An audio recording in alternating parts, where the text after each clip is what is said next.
funded by CFI, Synergies and Érudit, both on the open access platforms, in terms of open access platforms. And we are very fortunate at SSHRC to have recruited a new executive vice president following Janet Halliwell's retirement, Carmen Charette, who actually built up CFI for 9 years as their founding VP programs. So I think we have a real capacity in SSHRC to help you access further funds in a number of ways. In terms of evaluating the competition, or competition evaluation and evaluating your success, I don't want to scoop too much a teleconference that Mathieu has planned for October 5th in terms of the startup, but I do want to mention a bit on how your excellence was judged during the recent competition and all things that you may want to keep in mind for the evaluations down the road and give you a sense of what some of the milestones will be. The competition in the spring was evaluated based on the quality of the scholarly leadership of the director and his or her ability to lead and manage a diverse multi-institutional network including partners, researchers, students, and other research users. It was also evaluated based on the quality of the participants, their academic expertise, research and knowledge, mobilization skills, other contributions, and the breadth of expertise and experience in relation to the cluster's objectives. You were also evaluated on governance in terms of the appropriateness of your governance structure, the adequacy for your plans for reporting results and accountability, and the adequacy of proposed performance indicators for assessing results.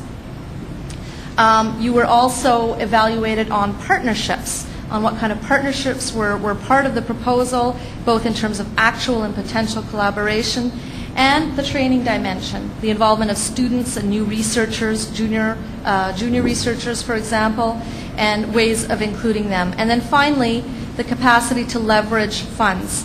In a way, I think these would be useful guidelines to keep in mind as you move forward, because it's at the base of the objectives of the program. You were evaluated, the committee had weighted these criteria in the following ways. Knowledge mobilization, broadly defined to include transfer, exchange, brokering, translation, et cetera, counted for 30%. And the impacts, knowledge impacts, another 30%. Participants and students was 20%. The director and governance was 10%, and the leveraging in the budget was another 10%. So I think going back to that is useful. What are the outputs that we expect? We expect the establishment of national knowledge clusters. We expect, in terms of outputs, the group to identify complex issues in areas of importance and related to existing research strengths.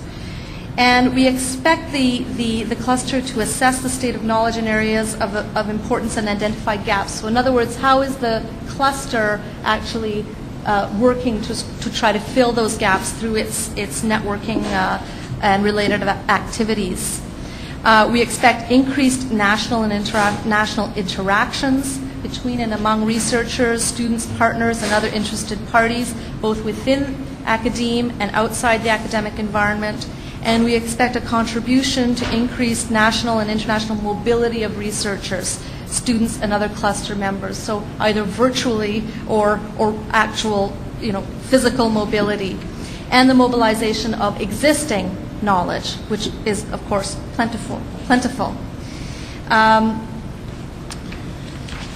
To conclude here, in terms of long-term outcomes, and that's something that usually is at the top of the list in terms of planning the shorter-term activities, this networking activity is expected to contribute to advances in knowledge and understanding of complex issues, increased national and international reach and impact of Canadian-based knowledge in areas of importance, and Canada really becoming leading edge and internationally recognized in these areas of importance.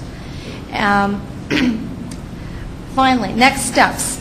As I mentioned, Mathieu will be holding a startup meeting on October 5th by teleconference, which will provide a more in-depth, granular, administrative level understanding of our expectations. My understanding is that you have a year to prepare a milestone report. So what are the milestones and what do you expect to achieve by when?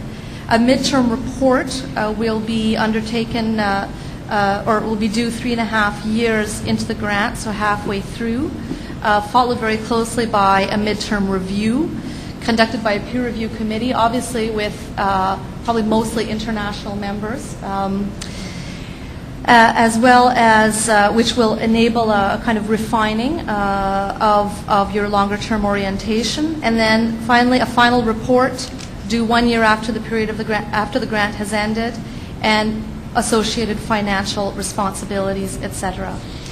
So I hope this has provided some overview of where we're coming from in all this.